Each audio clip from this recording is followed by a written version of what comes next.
कसं पाहताय आकडे? नाही, खरं आता गोविंद पथक जे आहे ना, मी सुद्धा एक गोविंद पथकवाला आहे. मी स्वतः हल्लीमध्ये भाग घेतो, जो त्यांना माहिती आहे. प्रताप सरनाईक साहेबांना माहिती आहे, त्याची देवांना माहिती आहे, सगळ्यांना माहिती आहे. तर गोविंद पथकामध्ये ना वेगवेगळ्या पक्षाची लोकं असतात, पक्षाचे विरोधी लोकं असतात आणि त्याच्यामुळे ती गोविंदाचा एक आनंद लुटण्यासाठी आम्ही सगळे भाग घेत असतो. त्यामुळे याच्यामध्ये मला असं वाटतं जे जेव्हा एक चांगलं मंडळ मुंबई शहरात आहे आणि एखादं मंडळ जर उत्तम प्रकारचं असेल तर त्याला सहभागी करून घ्यायला काही हरकत नाही.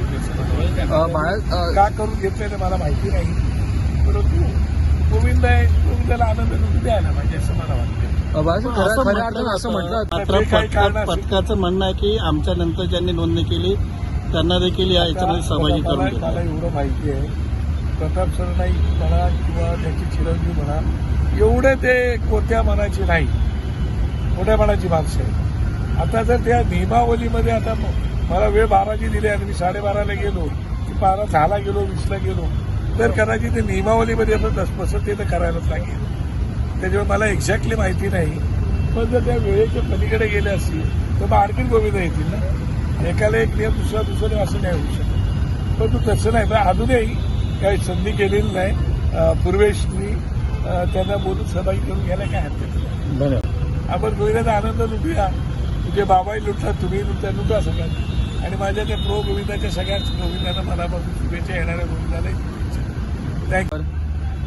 मला असं वाटतं की कोणाच्या विजय मेळाव्याला जर त्यांनी धर लावले असतील तर आपण एक कार्यक्रम घेतो, त्यांना बोलवा. ते गोविंद पथकाने कोणाकडे जाऊ शकतो, तुम्ही त्यांना बोलवा ते येतील. आपण जर त्यांना बोलवलंच नाही आणि बोलले तर बरोबर नाही ना. तर त्यांना बोलवा, ते जर नाही आले तर गोष्ट वेगळी, मग त्यांना पनिशमेंट करू शकता, मग त्याच्यावर तुम्ही शिक्का मारू शकता की हे यायचे आहे, ते द्यायचे आहे, ते द्यायचे आहे.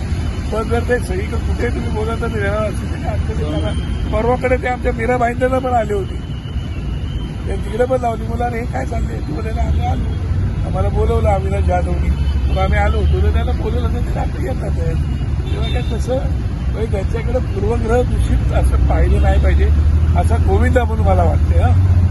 काय कारण गोविंदा कोणाचाच नसतो, तो कृष्ण देवताचा असतो. आयोजकांनी असं एबीपी माझा, उघडा डोळे बघा नीट.